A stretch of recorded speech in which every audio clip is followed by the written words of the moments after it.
ধন্যবাদ সকল বন্ধুদের। তো বন্ধুরা, আশা করি ভালো আছেন সবাই। আমি প্রতিদিনের মতন একটি পাওয়ারফুল ভিডিও নিয়ে আজকে হাজির হলাম আপনাদের সামনে। আজকের এই ভিডিওটা কত গুরুত্বপূর্ণ ভিডিও, এত সময় ভিডিওর থাম্বনেল দেখে অবশ্যই বুঝতে পেরেছেন। হ্যাঁ বন্ধুরা, ঠিকই দেখেছেন।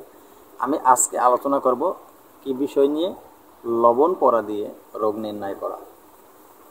আপনার কাছে রোগী আসলো বা রোগী আসলে আপনি কীভাবে বুঝবেন যে তার কোন সমস্যা হয়েছে। যারা তান্ত্রিক তাদের উদ্দেশ্যে বলছি, কি সমস্যা হয়েছে আপনি কিভাবে আন্তাজে তাকে চিকিৎসা করবেন। তাই আজকের দেওয়া এই লবণ পড়া আমার বলার নিয়ম মতন প্রয়োগ করলে আপনি বুঝতে পারবেন তার কী রোগ হয়েছে, সেই রোগ নির্ণয় করে আপনি তার চিকিৎসা করবেন। আর যারা আমার সাধারণ ভিউয়ার্স বা দর্শক বন্ধু যারা আছেন, আমার সাবস্ক্রাইবার বন্ধুরা, তারাও পারবেন এই লবণ পড়া দিয়ে রোগ নির্ণয় করতে।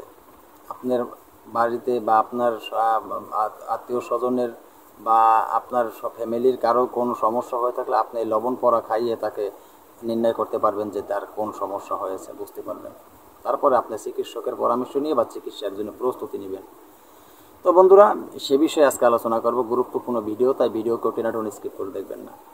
তো মূল আলোচনায় চলে যাব। আলোচনায় চলে যাওয়ার আগে সকল বন্ধুদের কাছে আমার একটাই প্রতিদিনের মতো রিকোয়েস্ট, আমার চ্যানেল অলৌকিক শক্তি চ্যানেলটি সাবস্ক্রাইব করে পাশে থাকা বেল আইকনটি বাজিয়ে নোটিফিকেশন করে চ্যানেলটি লাইক দিয়ে দিবেন, যাতে আমি কোনো নতুন ভিডিও আপলোড করার সাথে সাথে সবার আগে আপনার কাছে চলে যায়।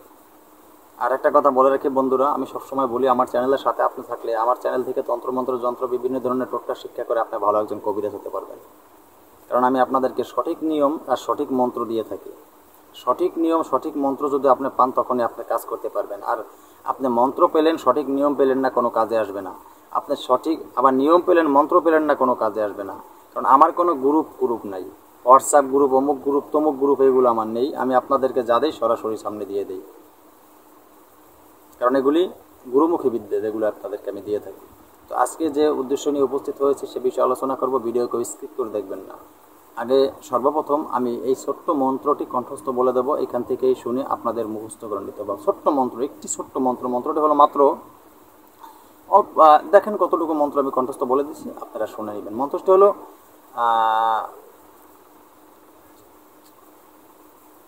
পিচিচি নময় সোহা। আবারও বলছি, মন্ত্রটি বলে দিচ্ছি, পিচিচি নময় সোহা। তো বন্ধুরা, এই যে মন্ত্রটি আমি আপনাদের সুবিধার্থে খুব আস্তেই বলে দিচ্ছি। এই মন্ত্রটি, আচ্ছা ভিডিওর শেষে আমি মন্ত্রটি আবার দিয়ে দেব, সেখান থেকে আপনারা আপনাদের মতন মুখস্থ করে নিন। তো মন্ত্রটি সর্বপ্রথম আপনি 1000 একবার উত্তর মুখে বসে 1001 মন্ত্রটি পাঠ করে মন্ত্রটি পরিপূর্ণ ভালোভাবে জীবিত করে নেবেন, সিদ্ধ করে নেবেন।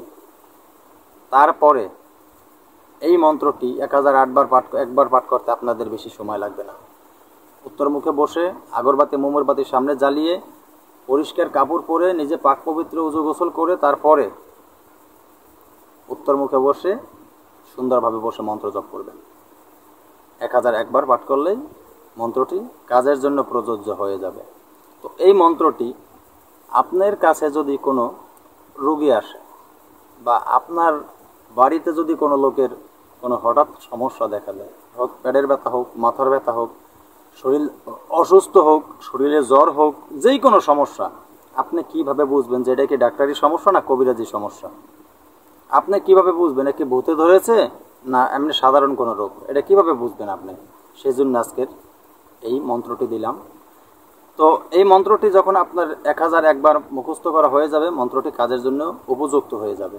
তো হয়ে গেলে আপনার কাছে কোনো রোগী আসলে আপনি একটু লবণ, এই যে 3টে আঙ্গুল আছে না, ওই যে অনামিকা, এই যে 3টে আঙ্গুল, এই 2টা বাদ, 3 আঙ্গুল, একটু লবণ ওঠে ডান হাতের তালুতে রেখে আজকের বলা এই মন্ত্রটি 37 বার পড়বেন লবণটি, এবং ওই লবণের উপরে 37টা ফুঁক দিবেন। মনে রাখবেন, 37 বার পড়বেন, 37টা ফুঁ দেবেন ওই লবণের উপরে দিয়ে আপনি ওই লবণটা রোগীকে খেতে দিবেন। 1 চিমটি বলেছি, একটু ছোট কম নেবেন লবণ। তো লবণটা 3 আঙ্গুল দিয়েই নেবেন, কিন্তু কম, কারণ পুরো 1 চিমটি লবণ অতগুলো প্রয়োজন না। একবারে ভরাপুরা, 1 চিমটি নেবেন একটু কম। তো লবণটা রোগীকে আপনি খেতে দিবেন। লবণটা যখন আপনি রোগীকে খেতে দিবেন, তো খেতে দিলে তো তারপরে আপনি এই রোগীকে জিজ্ঞেস করবেন যে এটা কেমন লাগছে লবণটা তার মুখে। যদি রোগী আপনাকে বলে যে তার মুখে লবণটা ঝাল লাগছে, তাহলে আপনি মনে করতে হবে যে এই রোগীর লোককে কেউ কোনো জাদুটোনা বান বা কুফারি কালাম এগুলি কেউ কিছু করেছে, ঝাল লাগতেছে। আর যদি রোগী বলে যে এই লবণ তিতে লাগে, সেটা যদি বলে, তাহলে আপনি বুঝতে পারবেন যে এই রোগীর পেটের ভিতরে কোনো ঔষধ চালানোর মাধ্যমে করা হয়েছে, ঔষধ আছে। তো আর যদি রোগী বলে যে এই লবণটা টক বা ঝাল দুইটাই অনুভব হয়, তাহলে বুঝতে হবে এর সাথে কোনো দৃষ্টি সমস্যা আছে, সেটা কোনো যে কোনো অপদেবতা, জিন, পরিভূত, পেরে যা কিছু হোক, কোনো সমস্যা আছে।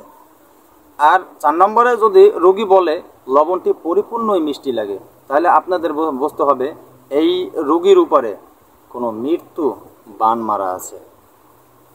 তো বন্ধুরা, এই যে পাওয়ারফুল, আজকে এই পাওয়ারফুল ভিডিওটা দিলাম, সঠিক আমার বলা নিয়ম মতন আপনারা প্রয়োগ করবেন। প্রয়োগ করলে আপনারা নিজেরাই হাতে নাতে এই রোগীর কী সমস্যা আপনারা বুঝতে পারবেন। সেটা বুঝে শুনে জেনে ভালোভাবে তারপরে আপনারা চিকিৎসকের পরামর্শ নেবেন, চিকিৎসা করাবেন। আপনি সঠিক রোগ জেনে চিকিৎসা করালে আপনার রোগী খুব সহজের ভিতরে সুস্থ হয়ে যাবে। তো এই পাওয়ারফুল ভিডিওটি দিলাম, প্রয়োগ করেন আপনারা, প্রয়োগ করে হাতে নাতে আপনারা সুফল পান। তো বন্ধুরা, আজকের মতন ভিডিওটি এখানে শেষ করি। নতুন কোনো ভিডিও নিয়ে আসার আগ পর্যন্ত সকলেই ভালো থাকবেন। আল্লাহ হাফেজ।